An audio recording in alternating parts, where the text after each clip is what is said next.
และรถไฟลาวจีนบ่เฉพาะแต่จะขนส่งสินค้าจากลาวไปจีนเท่านั้นแต่สามารถขนส่งจากไทยไปจีนได้ก็คือไทยขนส่งข้ามมาฝั่งลาวแล้วก็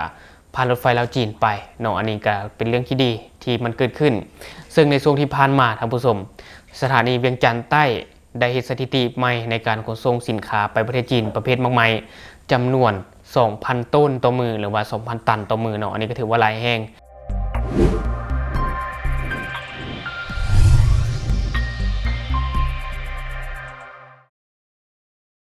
สบายดีท่านผู้ชมกลับมาพบกับช่องทอกนิวและในมื้อนี้เองก็ถือว่าเป็นโอกาสดีที่ว่าข้าพเจ้าได้อัดคลิปมาอบรมกับท่านผู้ชมแบบนี้เนาะเพราะว่าในช่วงที่ผ่านมาข้าพเจ้าก็บ่ค่อยมีเวลาได้มาอัดคลิปปานใดแต่ว่าข้าพเจ้าก็พยายามอัปเดตข่าวหรือว่าอัปเดตเหตุการณ์ที่มันเกิดขึ้นให้ท่านผู้ชมได้รับรู้เรื่อยๆบ่ว่าจะเป็นเหตุการณ์ที่ว่าลาวปะทะกับกลุ่มยาเสพติดที่ว่าอยู่เมืองปักถาแขวงบ่อแก้วที่เป็นชายแดนระหว่างลาวและไทยและก็ต่อมาการลักลอบขนส่งสารเสพติดข้ามฝั่งไปฝั่งไทยและก็มีการตรวจจับอย่างต่างๆเนาะอันนี้ก็ถือว่าเป็นเรื่องที่ดีที่ว่าเจ้าหน้าที่ไทยสามารถจับกลุ่มไว้ได้เนาะอันนี้ก็ถือว่าสมเสยและในมื้อนี้เองเราจะมาอบรมในการขนส่งสินค้าไปประเทศจีนเนาะและในปัจจุบันก็เป็นช่วงฤดูของหมากไหมบ่ท่านผู้ชมบ่ว่าจะเป็นทุเรียนและก็มะม่วงที่กำลังจะส่งไปประเทศจีนแน่นอนการที่จะส่งไปประเทศจีนก็ต้องผ่านรถไฟลาวจีนท่านผู้ชมและรถไฟลาวจีนบ่เฉพาะแต่จะขนส่งสินค้าจากลาวไปจีนเท่านั้น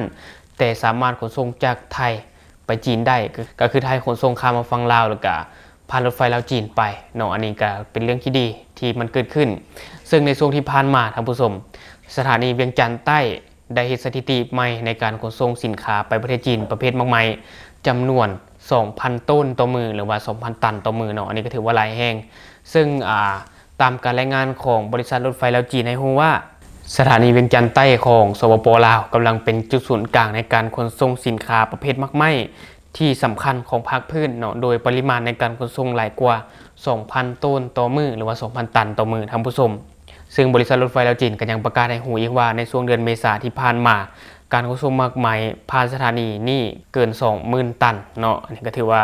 หลายมากมายในเขตฮอนที่นิยมเส้นทุเรียนมะม่วงจากไทยจากมาเลและก็จากลาวที่จะขนส่งผ่านรถไฟลาวจีนเนาะถือว่าเป็นช่องทางที่ปลอดภัยมีประสิทธิภาพและก็สะดวกสบายแน่นอนแหละการที่มีรถไฟลาวจีนเนาะมันก็มีความสะดวกสบายหลายๆอย่างบ่เฉพาะแต่จะสร้างความสะดวกสบายให้กับสปป.ลาวเท่านั้นแต่ยังสร้างความสะดวกสบายในการขนส่งสินค้าให้กับต่างประเทศอย่างเช่นประเทศไทยและก็มาเลเซียเนาะในการขนส่งสินค้าไปประเทศจีนคือประเทศไทยนี่นะการขนส่งสินค้าของประเทศไทยนี่ถือว่าดีได้เนาะที่ว่าประเภทมากมายนี่นะที่จะขนส่งผ่านรถไฟลาวจีนเพราะว่ามันใช้ระยะเวลาสั้นในการขนส่งเฮ็ดให้มากมายมีคุณภาพสดใหม่เนาะอันนี้ก็ถือว่าเป็นเรื่องที่ดีถ้าหากเปรียบเทียบในมือก่อนประเทศไทยนะถ้าว่าขนส่งในมือก่อนเนาะก็คือขนส่งด้วยรถพ่วงก็คือขับไปผ่านด้านโบเต็นบ่หานแน่นอนมันใช้ระยะเวลาเป็น 5-6 มื้อ 6-7 มื้อพุ่นแหละยิ่งยามนี้เป็นยามฤดูฝนท่านผู้ชมทางในภาคเหนือของลาวยิ่งเปื้อนยิ่งแบบขับไวบ่ได้เนาะต้องได้คอยไประยะเวลาการขนส่งมันก็ยิ่งไกลและถ้าว่าเกิดวิกฤตอย่างต่างๆคือในช่วงโควิด -19 ที่ว่าประเทศจีนได้ปิดด่านเนาะเฮ็ดให้ลดการขนส่งมากมายของไทยนะเน่าเสียทิ่มลงกลางทางเลยเนาะก็คือไปบ่ได้เสียเบิดเน่าเบิดนี่นะมันสร้างความเสียหายหลายท่านผู้ชมแต่ว่าในปัจจุบันถือว่ามีความสะดวกสบายหลายเนาะในการขนส่งสินค้าผ่านรถไฟลาวจีนพวกมากมายเน่านี่ก็สิตัดปัญหานี้ไปเลยเพราะว่ามันใช้ระยะเวลาในการขนส่งบ่พอเท่าใดชั่วโมงเท่านั้นและในอนาคตก็มีข่าวออกมาว่าที่ว่า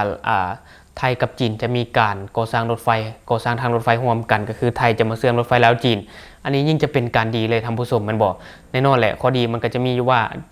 ช่วยดึงดูดนักท่องเที่ยวแล้วก็ช่วยกระตุ้นเศรษฐกิจแล้วก็การขนส่งหรือว่าการค้าระหว่างประเทศมันก็จะเพิ่มสูงขึ้นแล้วความท้าทายก็คือการแข่งขันในตลาดก็จะเพิ่มขึ้นคือกันท่านผู้ชมอันนี้เขาก็ติดตามไปนำกันบอกว่าปีใดจะเริ่มก่อสร้างเนาะแต่ว่ามีข่าวออกมาแล้วเขาก็บ่จื้อว่าปีใดที่เขาจะมีการเริ่มก่อสร้างซึ่งเขามาเบิ่งก่อนเนาะที่ว่ารถไฟลาวจีนนี่นะถือว่าเป็นสิ่งที่สำคัญที่ช่วยกระตุ้นเศรษฐกิจของสปป.ลาวแล้วก็ช่วยดึงดูดนักท่องเที่ยวจากจีนเข้ามาลาวหลายเนาะแต่ละปีแล้วก็การค้าของลาวกับจีนถือว่าเพิ่มขึ้นอย่างต่อเนื่องเนาะถึงแม้ว่าสินค้าบางอย่างที่ส่งไปประเทศจีนอาจจะบ่เป็นสินค้าของลาว 100% ถึงแม้ว่าอาจจะเป็นสินค้าที่นักลงทุนจีนมาลงทุนผลิตแล้วส่งสินค้าเข้าจีนเนาะอย่างเช่นทุเรียนที่ว่าจะมีการขนส่งภายในปีนี้นะ ที่ว่าจะมีการขนส่งจากลาวไปจีนในปีนี้เนี่ยนะส่วนหลายก็จะเป็นสินค้าของจีนเนาะเพราะว่าในปัจจุบันจีนมาลงทุนปลูกทุเรียนอยู่ในลาวเป็นอันดับหนึ่งเนาะหลายแห่งส่วนหลายก็จะเป็นสินค้าของจีนอะไรที่ส่งไปแต่ว่าสินค้าของลาวก็อาจจะมีคือกันนะท่านผู้ชมและวันนี้เขาลองมาวิเคราะห์เบิ่งกับท่านผู้ชมทางว่าในอนาคตประเทศไทยเสื่อมลาวเสื่อมจีนเนี่ยนะเศรษฐกิจมันจะเติบโตได้ไวปานใดเนาะแน่นอนมันเติบโตไวอยู่แล้วว่าจะเป็นการกระตุ้นเศรษฐกิจแล้วการดึงดูดนักท่องเที่ยว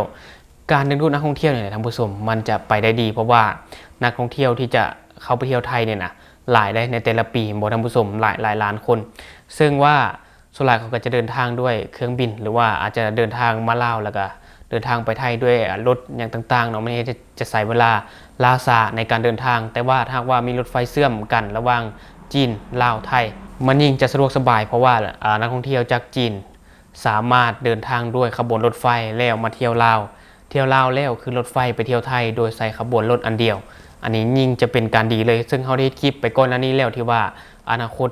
หนองคายอาจจะกลายเป็นประตูสู่ยุนนานแต่ถึงแม้ว่าในปัจจุบันอาจจะยังบ่มีการเชื่อมระหว่างจีนลาวไทยเนาะแต่ว่าในอนาคตมันจะต้องมีแน่นอนแต่ก็บ่เป็นอย่างเพราะว่าประเทศไทยสามารถขนส่งสินค้าผ่านรถไฟลาวจีนได้อยู่แล้วและในปัจจุบันสถานีเวียงจันทน์ใต้ก็ได้เตรียมพร้อมรับมือกับความต้องการที่เพิ่มขึ้นโดยมีการปรับปรุงจัดตั้ง